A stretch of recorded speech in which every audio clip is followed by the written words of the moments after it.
Welcome back to my channel. Apologies, I am full of cold at the moment, but I'm going to do my best to speak as clearly as possible. So today I'm going to show you how I make a vintage style Easter bunny out of these 2 eggs. Now the large eggs from IKEA, I bought that a few years ago. I've done a few DIYs with these, but for this one I'm just pushing in the bottom section of it just so it has like a flat base to stand on, and then using masking tape to seal it together. My little trusty companion, he is just here next to me watching for rabbits out the window. She's such good company. When I'm not feeling very well, she's like here all of the time as if she knows. So then I'll seal together both of the eggs. So I have a little plastic egg. I've also done various DIYs with these, you might have already seen. And then I'm basically just sticking one egg on top of the other. So I've just taped it on, and I've taped it on so that the pointy part of the head of the egg, I should say, is pointing forward for the front of the face. And then I just secured it with a few more pieces of masking tape, and then soon the head became so it just wasn't wobbling around anymore. And then I cut a couple of pieces of florist wire and then just bent them into a rough ear shape. It's more about kind of getting the size right than the shape, because you can always change the shape at a later date with this. And then I used the masking tape to secure the ears on. This worked better than I thought it would. The wire is very, very light, so it was quite easy to secure this on. And then I put another ear on the other side, and then I bent another couple of slightly longer pieces of wire that I'd cut, and I've just taped them on either side. So that's the little arms. So it's not going to have legs, it's just going to have ears and arms. And then I used the masking tape to wrap around the wire ears. And then next I folded up a little piece of masking tape into just a rough square shape. I just want to create a little bit of a nose, so I folded it up into quite a tiny little square, and then stuck some masking tape over the top, and then just popped that roughly where I think the rabbit's nose should be, just to take away that roundness and give it a little bit more structure on the end of its face. And then I wrapped some masking tape around the wire arms, so the whole bunny's now covered in masking tape.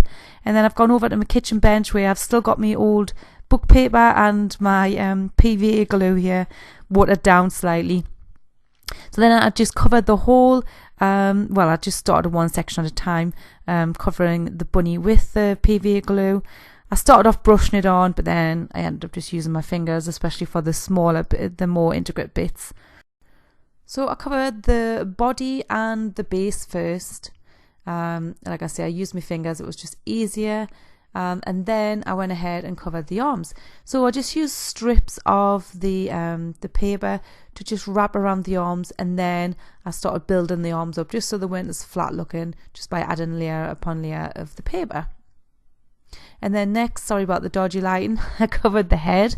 So I found smaller pieces of paper work best for the small areas. So I just covered this over. And then lastly, I covered the ears. So I used strips of the paper, and I kind of covered over one side and then just bent it round so that the ear goes in on the inside. Let me just show you. I was just thinking this is almost ready to leave to dry, and I'm going to nip out with the dog for a walk. And then I've just seen these black clouds coming over. I think I'll just wait a bit. I'm just going to get soaked. So looking at my linen bunny here and the way the eyes are, I know I'm not going to get it exactly the same, but I just thought I would experiment and just roll up some of the paper, which has already got the glue on it. And then I've just bent it over slightly, and I'm just sitting it above where I feel like the eye should be. And then just to create a little bit kind of depth, so the eyes just look like they're sitting in a little bit. And then I just used pieces of the paper just to kind of build up this area on the top. Totally experiment, and didn't know if this was going to work out or not, or look a bit dodgy. And then I popped a few little bits just lower down where the cheeks are, just because I felt like I wanted to add a little bit more shape there. So I was going to cut a piece of this paper to put on the front, just because it looks a bit messy, and I was going to tidy it up a little bit. Then I spotted this Jesus Promised Me at home. I thought, how cute. So I thought, I've got to cut a piece of this out and stick it on somewhere. So I ended up sticking it on the back of the bunny.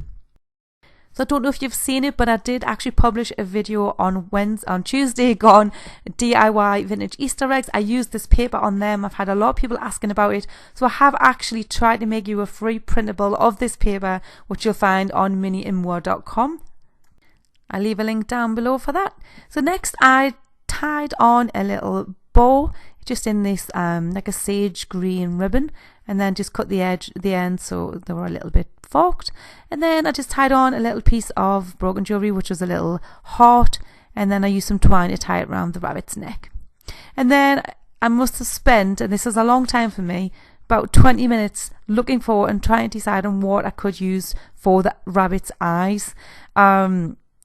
I ended up using these googly eyes, believe it or not, but I used a marker pen to go over so the eyes didn't look so kind of black and white, if you like. You can see a little bit of the white, but I think they looked okay.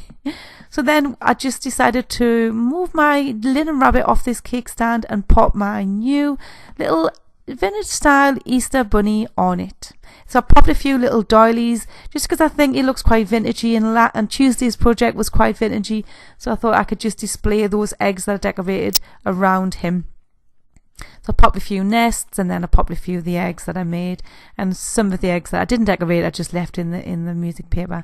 So I popped a few twigs here and there, a little bit of grass. Voila, that is this week's DIY.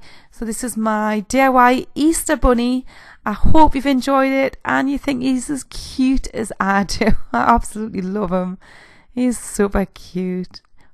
I want to pop a few little bits of moss, and I think I added a few little buttons on the bottom, just bits of green, just to kind of tie little things together. So I was going to show you the little baby bunnies outside of our front door, but that isn't going to happen because somebody's chased them. Can you spin? Go on, try and spin. Good girl. Sit. Wait. Left. Wait, right. Wait, high five. Wait, lie down. I've done that bit. Lie down. Lie down. Lie down. Lie down. Lie down. Lie down. Wait, okay. I'm not going to lie down. Let's do another spin. Good girl. Wait. One more high five. Down. Left. Right. Right. Minnie! What's going on? What's going on today? It's all going wrong. Oh yeah, there you go, baby. Please subscribe to my YouTube channel if you haven't already, and don't forget to hit the bell so you get a notification when I post a new video. And also I'd love it if you would follow my Facebook page too. There's a link down below for that. That would be great. But for now, I hope you've enjoyed this week's DIY, and I shall see you on Tuesday. Bye.